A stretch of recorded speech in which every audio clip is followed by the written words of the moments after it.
आज है मेरा जन्मदिन, मतलब मेरा बर्थडे। और आज है जी 12 तारीख। तो सबसे पहले सुबह माता रानी से आशीर्वाद ले लेती हूँ, लाला से आशीर्वाद ले लेती हूँ, स्वस्थ रखे, खुश रखे।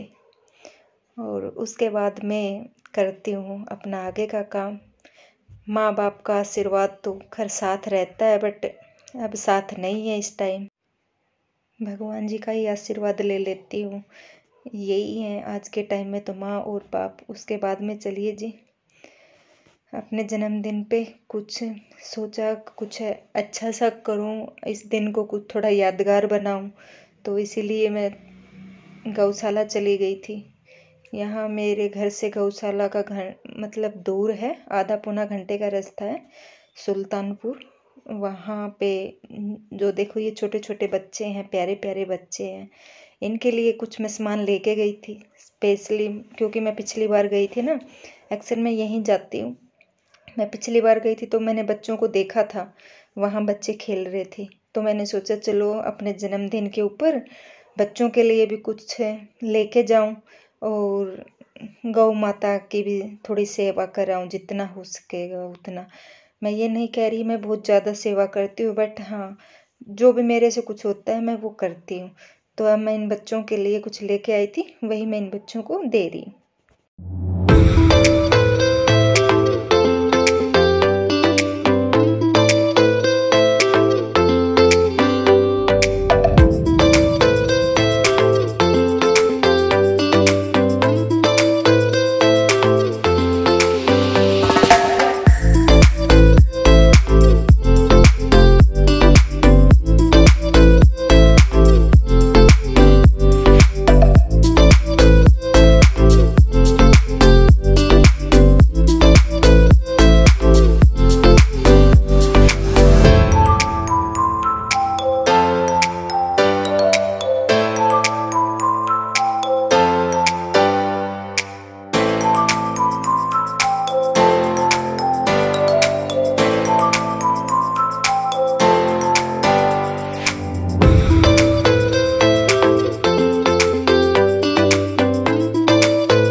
और यहाँ आके है ना, इस गौशाला की मुझे एक सबसे अच्छी आदत मतलब चीज़ क्या लगी है इसमें, इसके जो अंदर है ना, अंदर से पर्ची कटाओ और अंदर से ही सामान लो।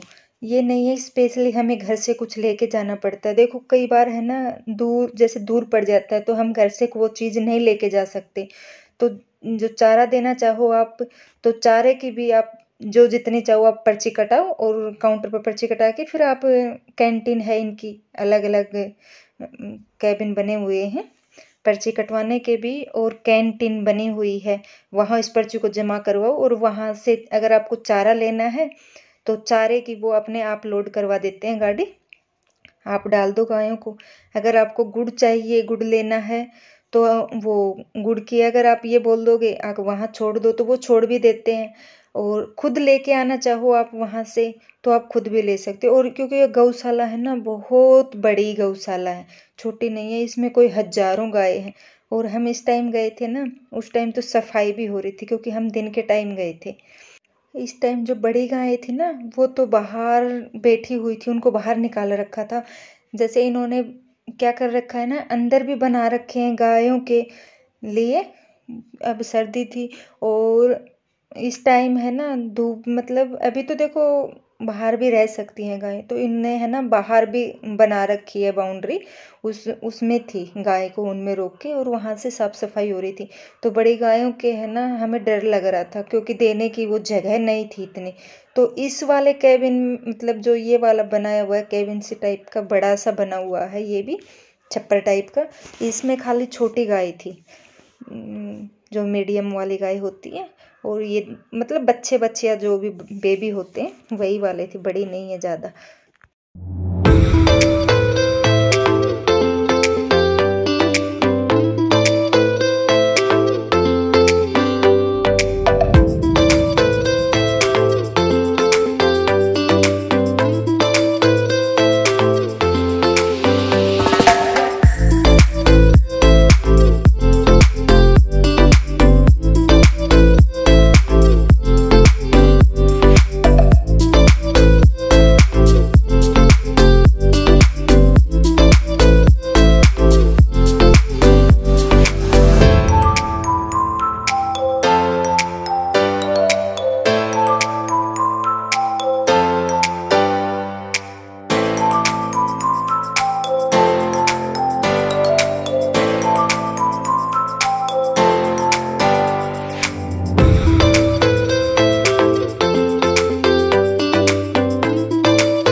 उसके बाद मैंने गायों की भी सेवा करके उसके बाद मैंने ली गो थेरेपी।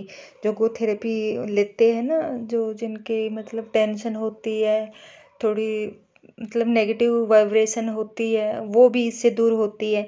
तो खैर मुझे तो पता नहीं क्या भगवान जी ने आज क्या आशीर्वाद देना था, नहीं तो वो मतलब बोलना पड़ता है कि हमें थेरेपी लेनी है, थेरेपी लेने भी बहुत सारे लोग जाते हैं यहाँ पे, पर मुझे तो बोलने की कोई ज़रूरत नहीं पड़ी। मैं आ रही थी वहाँ से सेवा करके, और ये रास्ते में इनको भी है ना, गाय जो ये है इनको ट्रेनिंग दी होती है, क्योंकि थेरेपी लेते हैं। और ये गाय कुछ भी नहीं कहती, जैसे आप जो मर्जी इनके पैरों में बैठो उठो, कुछ नहीं कह रही थी। पहले तो शुरू में तो मुझे इतना डर लग रहा था, ये वाइट वाली थी, ये तो बैठ भी गई थी जब हमने खुजली करी तो। और इतनी सीधी गाय थी ये, आप पूछो ही मत। इनके मतलब इतना आनंद आया ना इनके साथ खेल के, जैसे खेलते हैं ना हम छोटे बच्चों के साथ, वैसे ही है ना इनके साथ खेलने में बहुत मज़ा आ रहा था। तो मैं आ रही थी वहाँ से सेवा करके, तो उन्होंने बोला कि आप है ना थेरेपी ले लो। मुझे पता नहीं भगवान जी की, मुझे तो लग रहा है भगवान जी का ही कोई आशीर्वाद था। अब जो खुद उन्होंने आगे से बोल के थेरेपी दिवाई है, उन्होंने खुद बोला कि आप ले लो, तो मैंने ले लिया। उसके बाद जी हम घर आ गए थे। घर आने के बाद देखिए मन्नत ने कितना अच्छा लेटर लिखा हुआ है, बहुत अच्छा लेटर लिखा हुआ है। इसने मेरे को थोड़ा सा खिलाया भी है। बट देखो ये चीज़ें है ना मेरे मायने नहीं रखती है, पर बच्चे का मन है, क्योंकि गिफ्ट विफ्ट तो देखो बच्चों को देना चाहिए।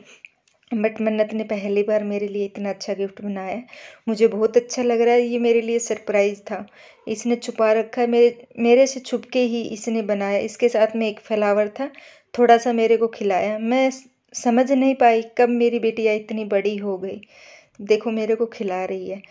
मुझे सच में ही ये लगा है कि मेरी बेटी इतनी बड़ी हो गई, कब हो गई है जो मेरे को खिला रही है। उसके बाद में ये चिट बना के कह रही है मम्मा आपको है ना आपके गिफ्ट ढूंढने पड़ेंगे। तो इसने मेरे लिए गिफ्ट दिया है एक चॉकलेट, और ये छुपा रखी थी। जैसे इसने बोला मम्मा बेडरूम में है, तो मैंने बेडरूम में ये ढूंढी, तब मुझे ये मिली। तो इसके साथ ये चॉकलेट है, ये कार्ड है, और एक रेड कलर का फ्लावर है। ये छोटा सा गमले में से तोड़ के लेके आई, कह रही मम्मा आपको फ्लावर बहुत पसंद है ना, तो ये मेरे लिए एक फ्लावर लेके आई है। उसके बाद में जी शाम का हो गया था टाइम, मैंने तो खाना भी बना लिया था, बट पता नहीं ये बाहर कोई काम से गए थे। और देखियो हाँ पति देव ने है ना मुझे इयररिंग्स दिए हैं इनकी बार हैप्पी बर्थडे पे। और मैं कह रही ना मेरे लिए मायने गिफ्ट नहीं रखता, मेरे लिए मायने प्यार रखता है। और बस मैं अब क्या बोलूँ, मुझे समझ में नहीं आ रहा मैं क्या बोलूँ, क्योंकि ये गए थे बाहर तो ये केक लेके आए। देखो मम्मी नाम भी लिखाया इनकी बार इसने। और ये गिफ्ट भी, केक भी है ना, ये मन्नत खुद पसंद करके लेके आई है। और पति देव फ्लावर लेके आए हैं बहुत सारे, और कान वाले भी दिए हैं। पर पता नहीं इतना स्पेशल फील करवाने के लिए। थैंक यू भगवान जी, मैं तो भगवान जी को ही थैंक यू बोलूँगी। थैंक यू माता रानी, जो मुझे इतनी अच्छी फैमिली मिली है, इतना अच्छा परिवार मिला है। क्योंकि ये भगवान की ही देन है, हमारी तो कुछ देन नहीं है, हम तो कुछ नहीं कर सकते इनके लिए। बट ये भगवान ने ही इतनी अच्छी फैमिली दी है मेरे को, तो मैं भगवान को ही थैंक यू बोलना चाहूँगी। और जी मैं काट लेती हूँ अब केक कटवा देती हूँ।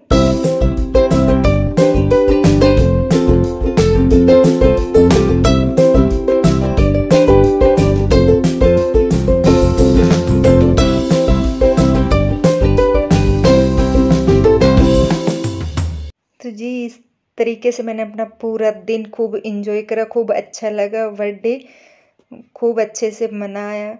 और ये था जी मेरा आज का वीडियो।